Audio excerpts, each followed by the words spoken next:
that opportunity to play through the winter. So I got a chance to go to Arizona Instructional League for 2 years. I got to go to Venezuela after that, and then Dominican Republic after that, and then finally made it to the big leagues.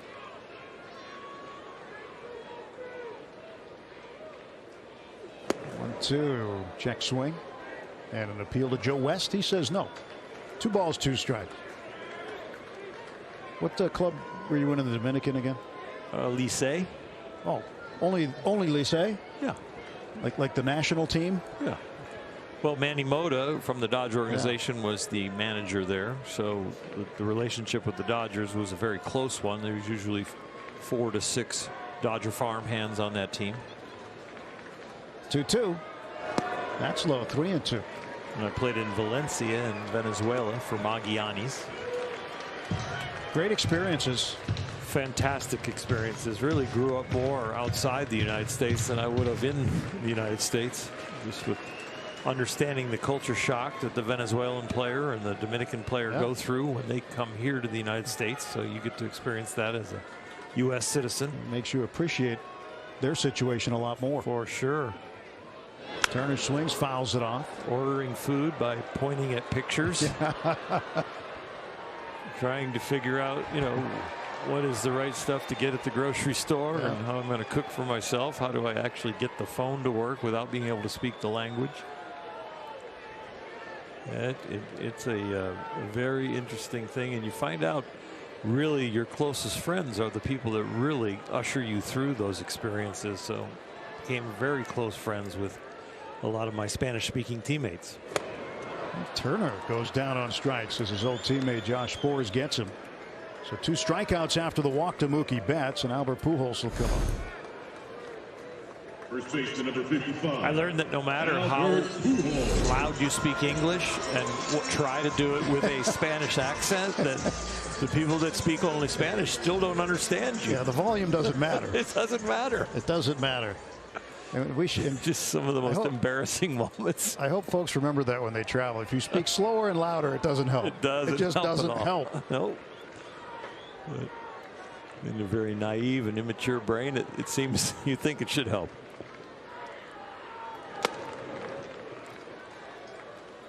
I know what you mean about pointing and ordering. When I was at the Olympics in Beijing in 08, going out to eat at restaurants the first couple of days into the city, and no chance. I had to point to the next table over. I didn't even know what it was. The young people listening to us have to remember that we didn't have a smartphone, a cell phone. We did not. No, you didn't have just like the automatic translator. Yeah, there was no translator on your phone. There was no. You had to do it the hard way. No cell phone at all.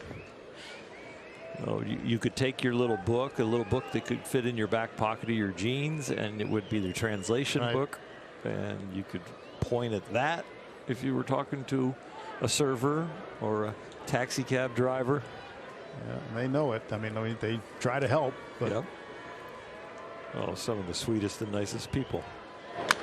Albert fouls it down the third base side. Good play by Dino Ebel.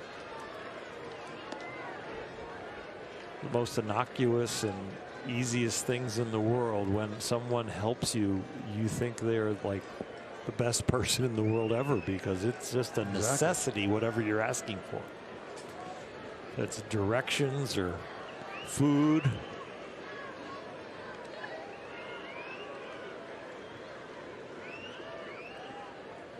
One, two to Pujols. And he just taps it foul, hangs alive.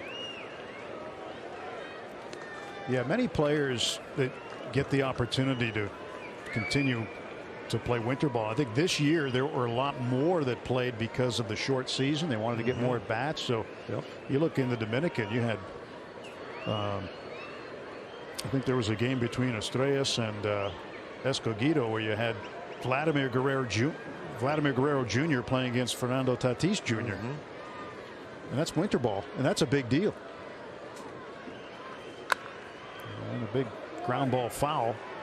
In a traditional winter ball season where you've had a full big league season, a full minor league season stateside, you would see the big leaguers or the AAA guys that were super prospects. They wouldn't play until the second half of the season, or maybe not as late as the playoffs, to start to get ready for spring training. for the major league season and the minor league season. But yeah, with the shortened seasons here and fewer games played, guys played right through the winter. 1-2 pitch. High fly ball, shallow toward the line. And Joey Gallo right at the foul line as he crossed it, caught it in foul ground. Josh Sborz hangs a 0 in the 8th.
Now for the Nissan calendar, one more with the Rangers tomorrow afternoon, 1 p.m. right here on Sportsnet LA. Through the Phillies coming up Monday, and then reopening day on Tuesday, and then Wednesday again right here. Walker Buehler at 5-0.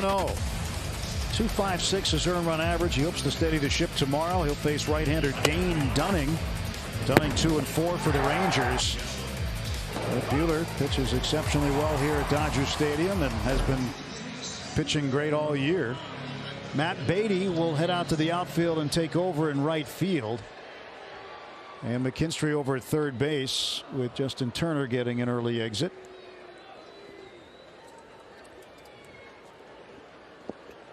And Joey Gallo will lead things off for Texas in the top of the 9th inning. The early exits when the Dodgers are up by a lot more fun than the early exits when you're down 8-1. But you have games during the season when you're on either side of these things. You hope you're on more of the winning side of these one-sided affairs.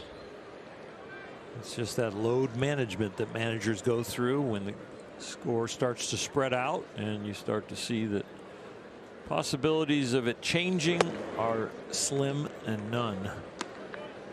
Well, talk about load management too. It's going to be a challenge for every major league manager this year, coming off of a 60-game season, to handle the starting pitcher's workload.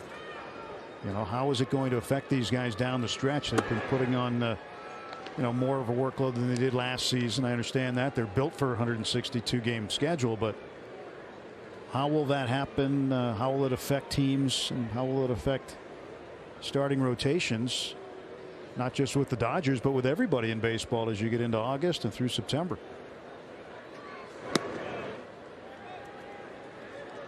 Yeah, big league, all of Major League Baseball is really struggling with the injury issue right now. They're up about 30%, and it's a lot of soft tissue injuries. And so it's been a challenge for all the training departments, and the physical therapists, and everyone that works on the Major League Baseball body to keep them healthy. They've had huge challenges this year.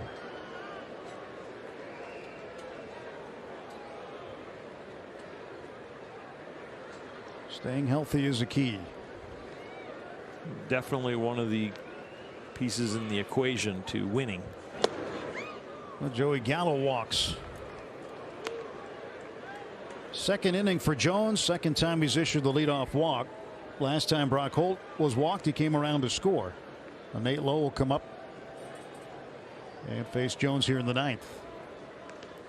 The last inning for Nate Jones was a little rocky. Mark Pryor made a visit. You asked me, what do you think the conversation was about? And I think we probably guessed it right. That, look, you're going to be taking down these 2 innings, and I need you to throw strikes and be as efficient as possible. Lowe fouls it off. 0-1. Well, for the Dodgers offensively tonight, it was all on A.J. Pollock's shoulders with the home run that he hit in the 7th inning. If he hadn't done that, the Dodgers might be staring down the barrel of a shutout, something that is quite unfamiliar to them. It has been since September 14th of 2019 that they've been shut out. And Lowe just hammers this one. A 2-run shot.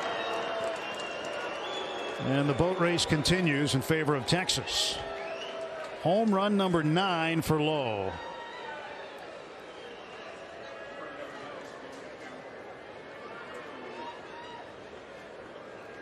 (10-1) Texas. A team that has struggled with the high fastball is hitting the high fastball tonight, especially their left-handers are getting on top of it, barreling it up and not popping it up at all. They are driving it. Going opposite the data tonight. And Dave Roberts has no choice now but to come get him. Or talk to him. There's nobody warming up. Unless unless he goes to a position player. But right now, the manager delivering the message personally with an empty bullpen. We saw a position player last night for Texas, and that's it. There is going to be a position player pitching. He's talking to Andy Burns. Yeah, Andy's smiling. And Luke Raley's going to come in off the bench. He just called back today from Oklahoma City. So Raley coming to play the outfield, looks like. And Andy Burns may be the new Dodger pitcher. He's got the ball in his hand.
From Oklahoma City goes to right field.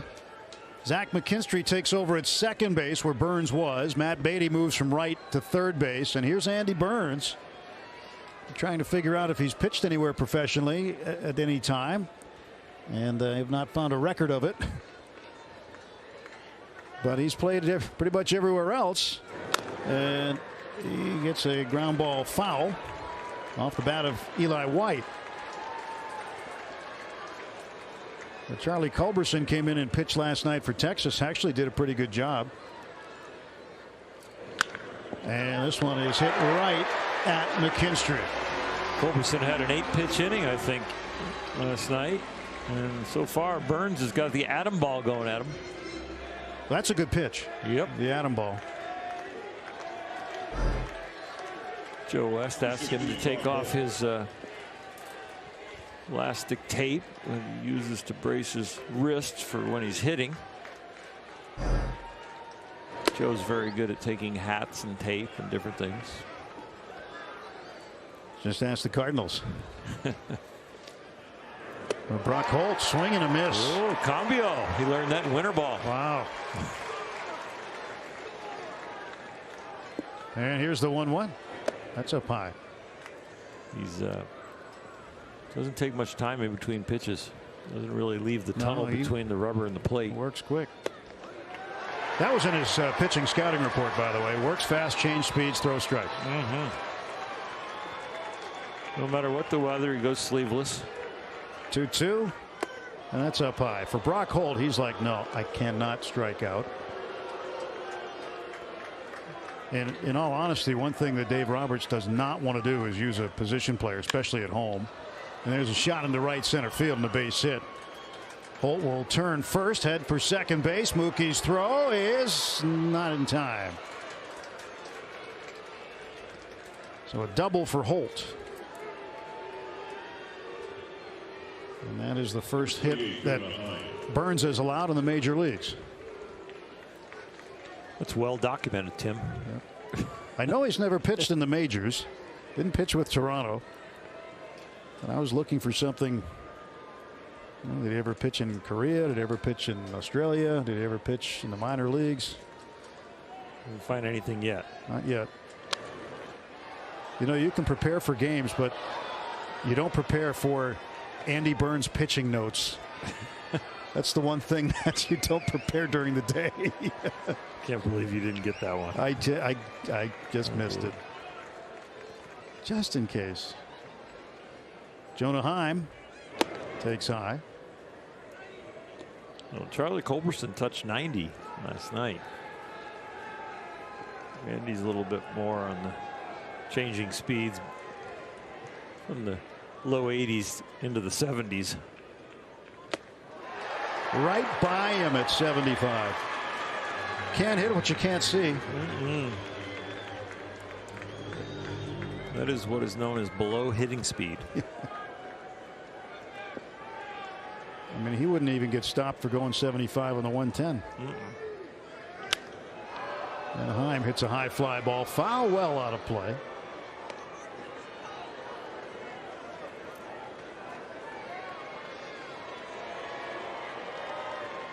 Good for Andy Burns, though. I mean, what a memory now. First big league hit. Yep. First big league hit. Got to pitch in the game. First game with the Dodgers. 71, pulled the string on him.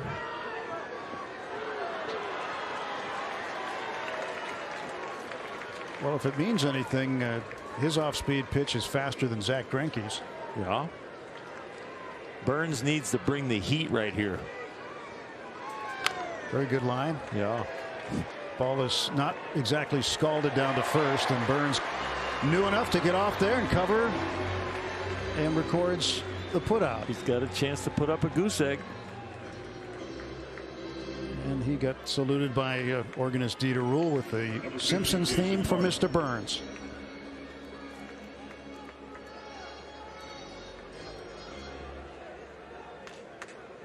So one of those nights at the office for the Dodgers. They still have 3 outs to go and trying to add on and have some decent at bats in the bottom of the 9th. But Jason Martin, RBI base hit his last time up, and Burns with a brushback. If he posts a goose egg here, Dieter should serenade him off the mound with "He Didn't Light the Fire." Did you make a list before the game today? Of what? Crazy things that pop in my head? Yeah. No. Yeah. No, I know crazy things pop in your head all the time. Exactly. I just don't. They don't come out my mouth. On the ground foul, first base side. Burns out of the University of Arizona. Fort Collins, Colorado. He was a great player. The high school ranks in Colorado. Like the Rockies tried to draft him out of high school, and he turned him down. Went to Arizona instead. And this ball is crushed to right center field, way back, and this one's gone. And Martin's got a 2-run home run. And the Dodgers are looking in a mirror from 24 hours ago. It's 12-1.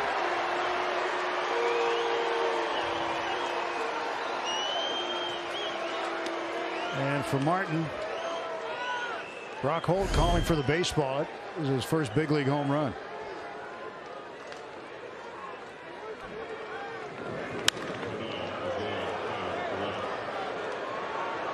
Well, it's a big night for the guys from Arlington. And Andy knows what that feels like. Be on the wrong end of a home run. So the first major league home run for Jason Martin. 2 outs. Isaiah Kiner-Falefa back to the top of the order for the Rangers.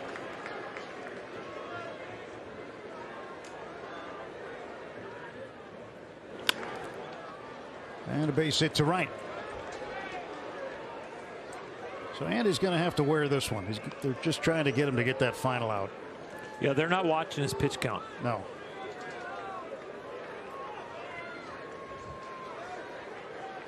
No pitch limit on Mr. Burns tonight. 66, Josh Sborz.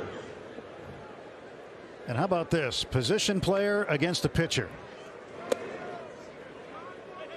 Josh Sborz.